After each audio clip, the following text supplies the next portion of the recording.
Mari kita teruskan pengajian tafsir Universitas Islam Indonesia.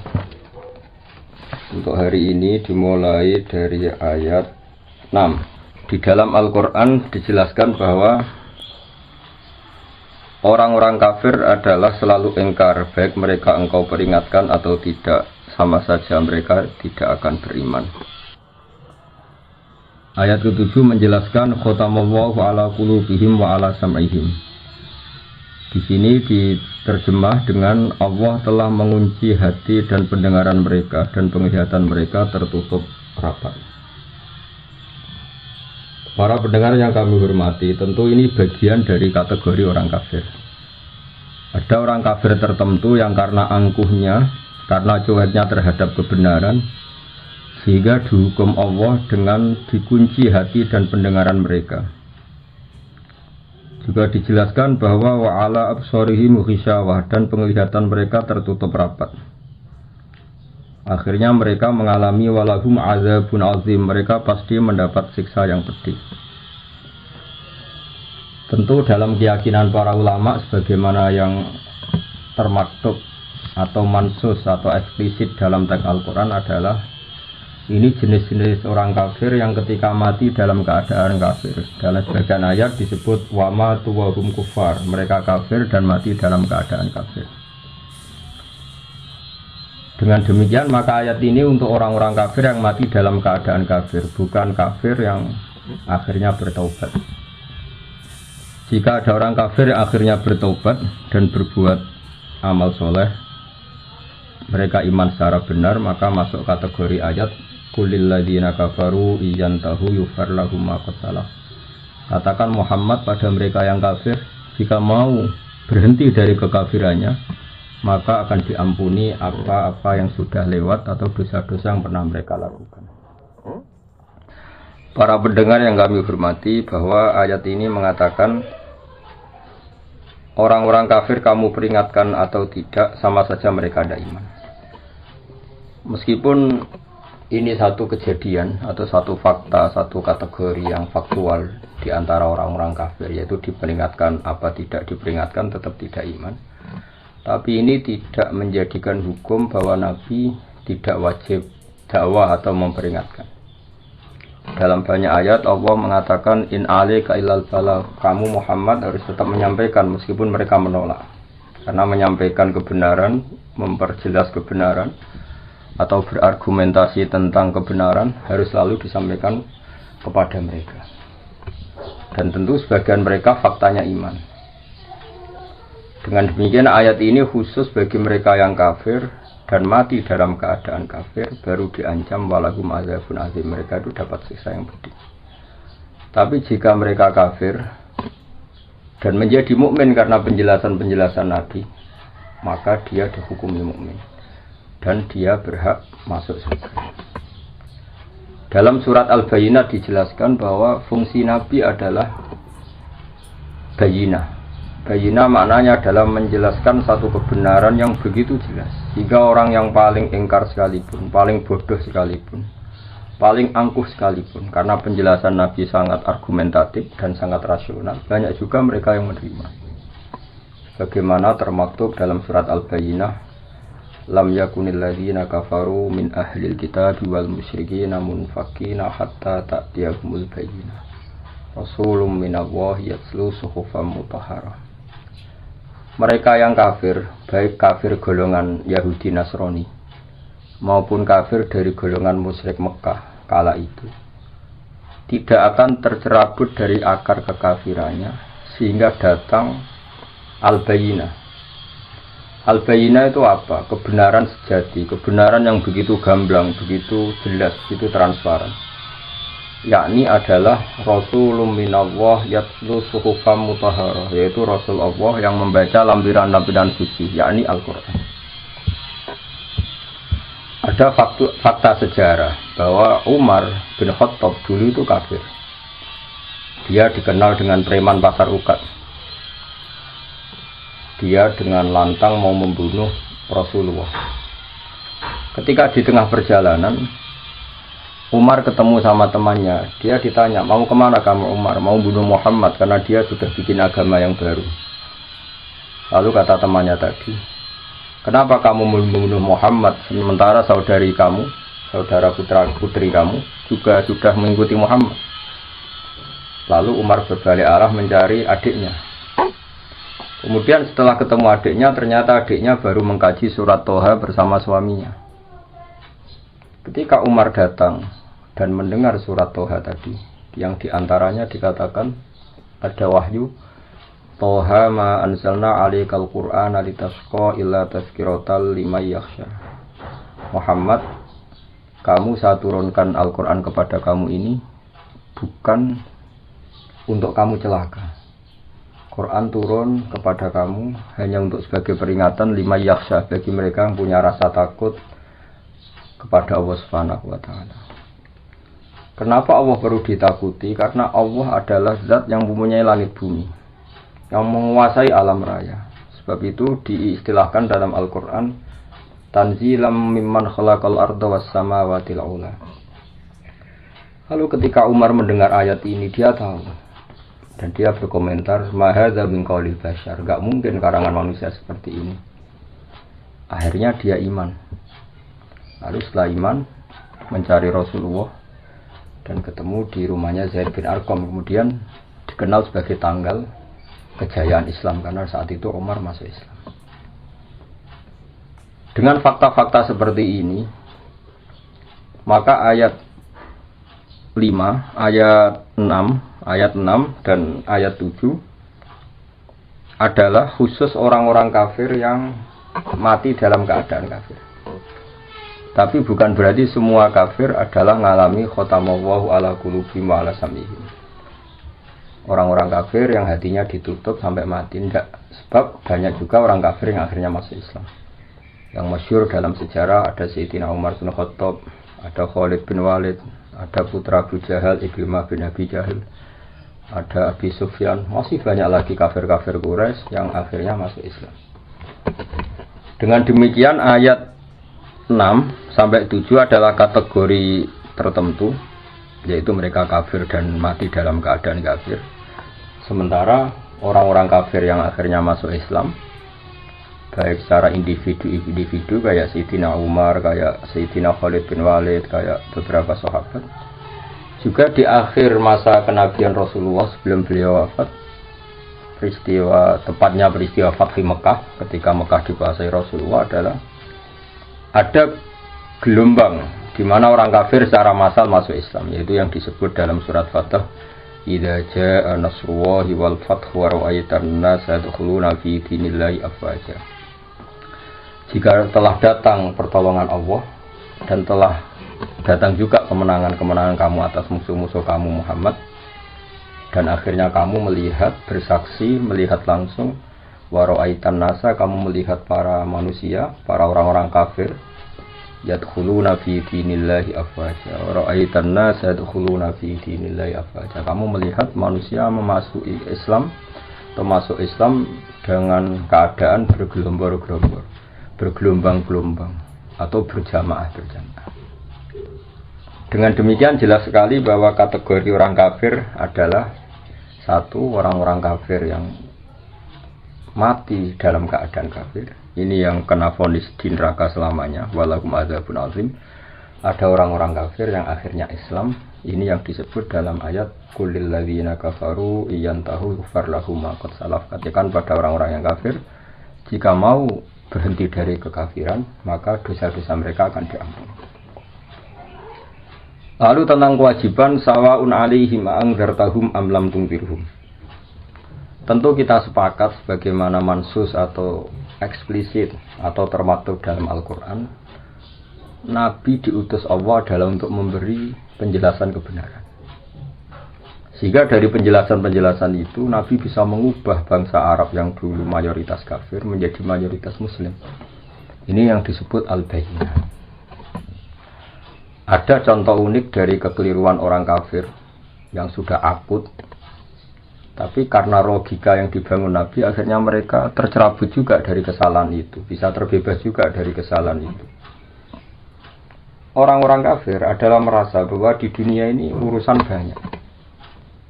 banyak, kasusnya banyak, problem hidup banyak, beban hidup banyak. Sehingga mereka berpikir kalau kita punya Tuhan satu maka tidak cukup untuk menyelesaikan masalah-masalah kita.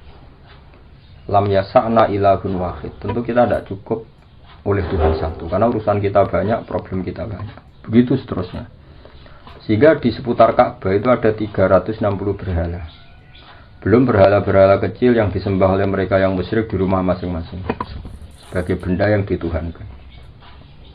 Ketika Rasulullah mengajak bahwa Tuhan itu harus satu, Tuhan itu nggak sama dengan makhluk. Mereka protes, ya Muhammad, kita ini punya urusan banyak, punya problem banyak. Tidak mungkin masalah semua ini selesai dengan satu Tuhan.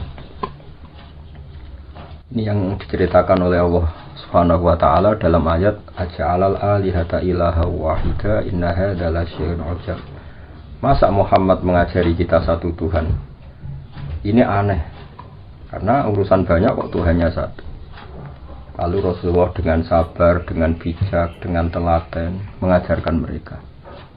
Mereka diajarkan demikian. Kalau kamu punya satu Tuhan, yang Tuhan itu memberi rizki kamu, merawat kamu, mensubsidi kamu. Lalu ada satu Tuhan yang jadi beban bagi kamu. Kamu harus membersihkan dia, kamu harus memandikan dia, kamu harus ngasih makan dia. Lalu kamu milih Tuhan yang mana? Kata mereka, tentu milih Tuhan yang memberi kita. Berhala-berhala yang kamu sembah adalah merepotkan kalian. Kamu harus menyuci mereka, membersihkan mereka, ngasih sesajen sama mereka. Ini yang disebut dalam satu masal dalam perumpamaan wahwa kallun ala maula. Hanya jadi beban bagi kamu. Oke Muhammad, kita memilih Tuhan yang enggak merepotkan kita, tapi Tuhan yang memberi rezeki kita, yang memberi makan kita, yang menciptakan langit dan bumi. Lalu Tuhan yang begitu berapa Muhammad? Terus Allah memberi penjelasan lagi lewat nabinya. Allah membuat satu perumpamaan. Kalau kalian jadi pembantu, dulu istilahnya budak sahaya. Kalau sekarang mungkin pembantu. Meskipun pembantu dan budak tentu beda.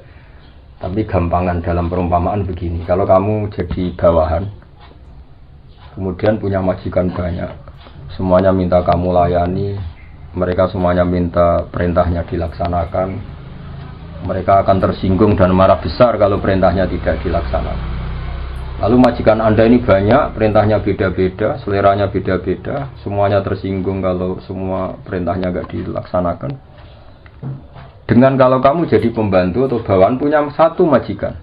Majikan ini akhlaknya baik, tidak otoriter, perintahnya tunggal.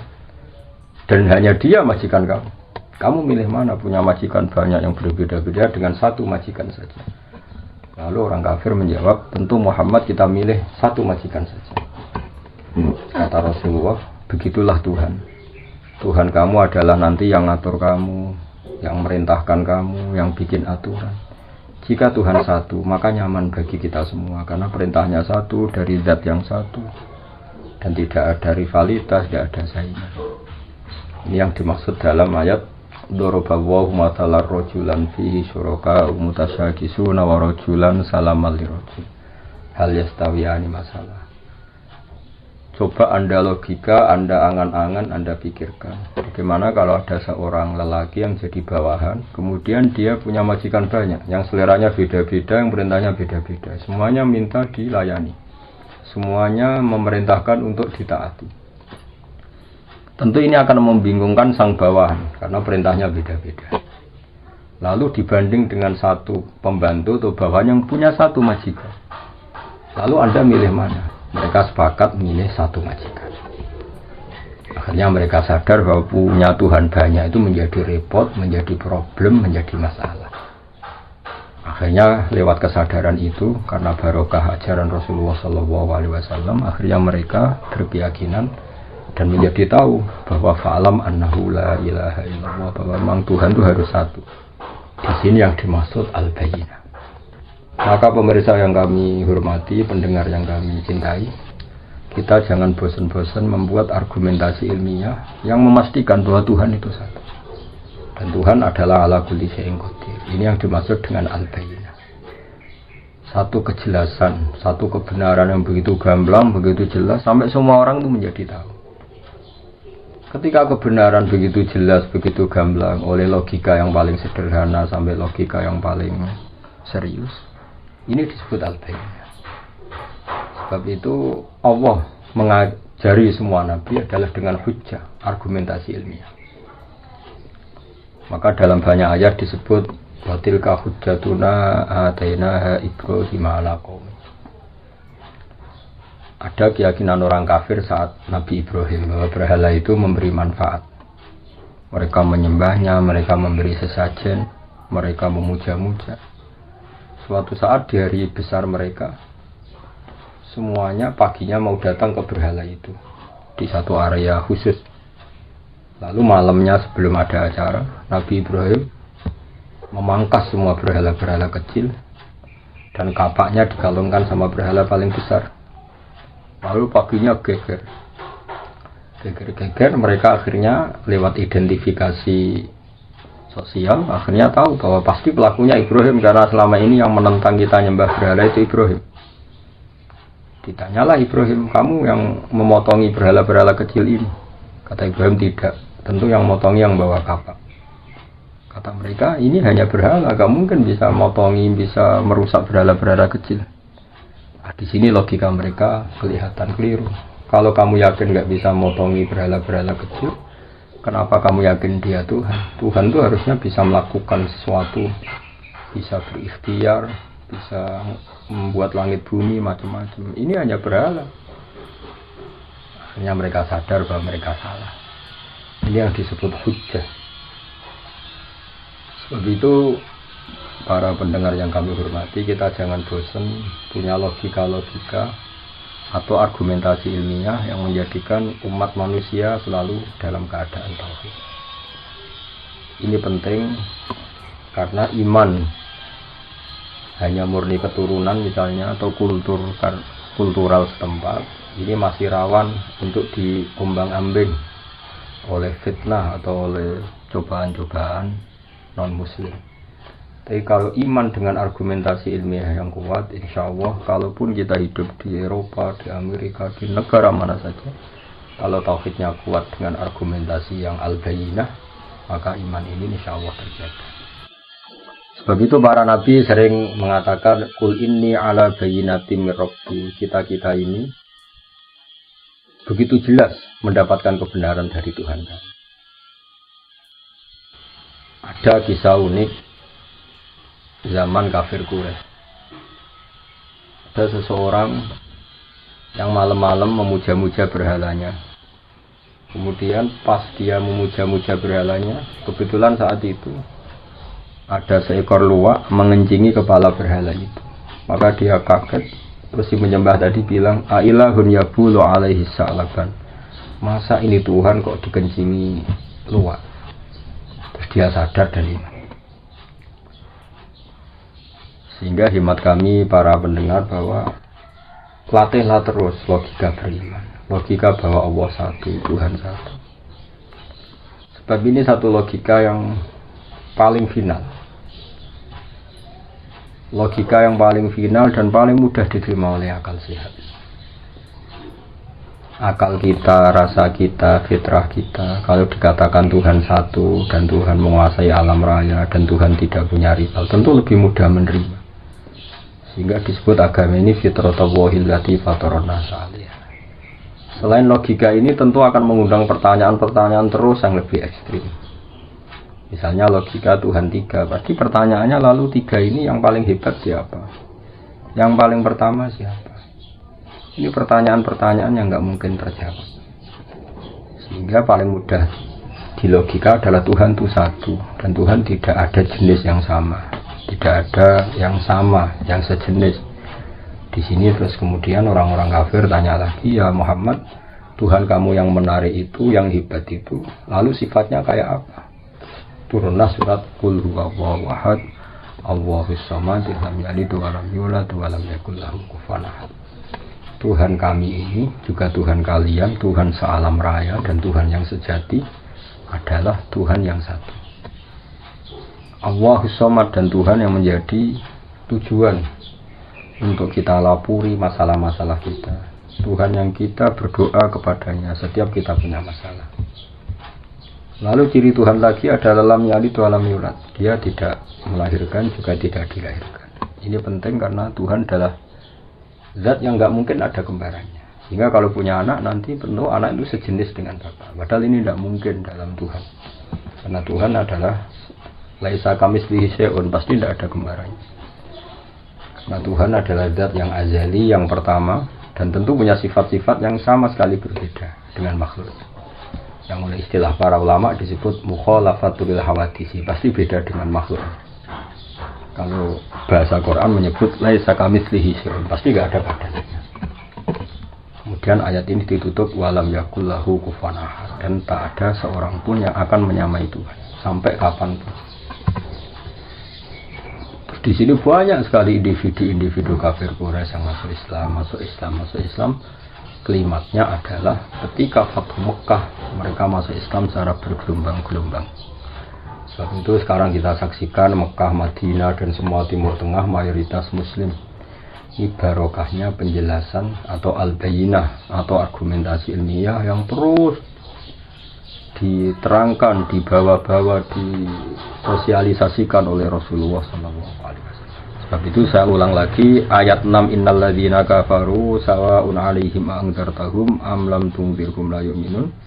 Di sini diterjemah adapun mereka yang ingkar baik mereka itu engkau peringatkan atau tidak sama saja mereka tidak akan beriman. Ini adalah jenis-jenis atau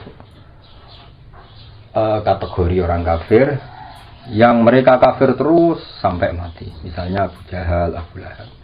Tapi tentu ini satu jenis. Yang nanti ada jenis lain dari orang-orang kafir itu yang masuk ayat. Misalnya idza jaa nasrullahi wal fathu wa ra'aitan nasa yadkhuluna fi dinillahi afwaja. Jadi ada orang-orang kafir yang akhirnya masuk Islam dan mati dalam keadaan Islam. Dan itu banyak sekali sebagaimana kita tahu dalam sejarah ada Umar, ada Khalid bin Walid, ada Abi Sufyan dan sebagainya dan sebagainya. Sebab itu dalam disiplin ilmu tafsir dijelaskan seorang mufassir atau seorang mutarjim menerjemah harus hafal Quran dan harus menguasai makna-makna Quran. Sebab 1-2 ayat kadang-kadang di situ Allah hanya menjelaskan satu kategori saja. Ada kategori-kategori lain yang dijelaskan di ayat lain. Misalnya ada ayat yang menjelaskan umat Islam itu wajib melakukan ini. Misalnya disebut 4. Di ayat lain disebutkan sampai 8. Di ayat lain lagi misalnya disebutkan sampai 6. Lalu kita menghitung semua itu termasuk kewajiban. Dan itu normal dalam ulumul Quran. Sebab itu misalnya di sini diterangkan hanya ada orang kafir, misalnya yang akhirnya berjenis sawa'un 'alaihim anzartahum am lam tunzirhum. Orang-orang kafir yang kamu peringatkan apa enggak tetap enggak mukmin, artinya tetap kafir. Tapi ada orang-orang kafir yang akhirnya munfakin, tercerabut dari akar kekafirannya karena datang sebuah bayinah. Ini yang disebut lam yakunil ladzina kafaru min ahlil kitab wal musyrikin munfakina hatta taqtiyahumul bayinah. Ini penting saya sampaikan biar kita punya tradisi kalau sebagai mufassir atau pengambil makna dari Quran kita harus komprehensif ayat-ayat yang terkait kita kaji, tematik-tematik yang terkait kita kaji, asbabun nuzul kita kaji, kesimpulan-kesimpulan linguistik juga kita kaji, fakta-fakta sosial juga kita kaji. Dengan demikian terus kita menyimpulkan ada sekian kategori yang baru boleh kita yakini sebagai hasil penelitian atau hasil penafsiran. Contoh gampang misalnya begini. Di ayat-ayat umum tentu orang baik itu wa yuqimunas shalat, itu yang mendirikan sholat. Orang-orang baik adalah orang-orang yang iman bil ghaibi, melakukan sholat, mau melakukan zakat. Kemudian di sini misalnya secara eksplisit nggak disebut haji, tapi nanti di ayat lain jelas di antara rukun Islam misalnya kita kena khitab, kena aturan wa atimul hajjal umrata lillah. Atau misalnya di ayat lain dijelaskan walillahi 'alan nasi hajjul baiti man istata'a ilaihi sabila. Kamu ini kalau mampu wajib haji misalnya. Nah, kenapa ini di ayat yang berbeda? Karena memang Quran turun itu dalam durasi waktu 23 tahun. Ada masa di periode-periode Mekah Rasulullah hanya menjelaskan argumentasi tauhid. Makanya ini disebut ayat-ayat Makkiyah atau surat-surat Makkiyah. Kemudian di Madaniyah karena Islam sudah mapan, kemudian kewajiban-kewajiban Islam diterangkan secara eksplisit. Mulai zakat, bahkan kadarnya, nisabnya, aturannya, bahkan mustahiknya, siapa yang berhak menerima zakat, misalnya innamas shadaqatu lil fuqara dan seterusnya. Sehingga justru di antara mukjizat Quran, tingkat kesusastraan Quran adalah menjelaskan itu sesuai konteks. Sebab itu kita tidak bisa menyimpulkan satu Quran tanpa Anda harus hafal dulu semua. Kalau tidak, kamu harus mengikuti ulama yang hafal, yang ahli tafsir. Karena ayat ini menjadi komprehensif, menjadi lengkap pemaknanya setelah kita memperbandingkannya. Misalnya tadi di awal Baqarah belum dijelaskan kewajiban haji, tapi nanti di awal juz 4 misalnya ada kata-kata walillahi 'alan nasi hajjul baiti man istata'a ilaihi sabila. Di ayat lain sampai dijelaskan cara berhaji. Misalnya kamu harus begini, kalau haji itu ada kemungkinan ifrad, tamattu, qiran. Kalau tamattu aturannya faman tamatta'a bil umrati ilal haji famastaysara minal hadi dan sebagainya dan sebagainya. Dengan warning dari saya demikian, saya mohon sekali bahwa ulumul Quran adalah ilmu yang sangat sensitif, yang sangat peka, karena Quran adalah kitab suci, panutan umat Islam. Maka sebaiknya seseorang jangan gegabah dalam menafsirkan Quran. Kalau kita tidak ahlinya, bisa merujuk ke terjemah Kemenak atau terjemah-terjemah keluaran Al-Azhar, keluaran konsensus para ulama yang kredibel, atau mengikuti ulama-ulama yang muktabar, yang kredibel, yang kapabel di bidang.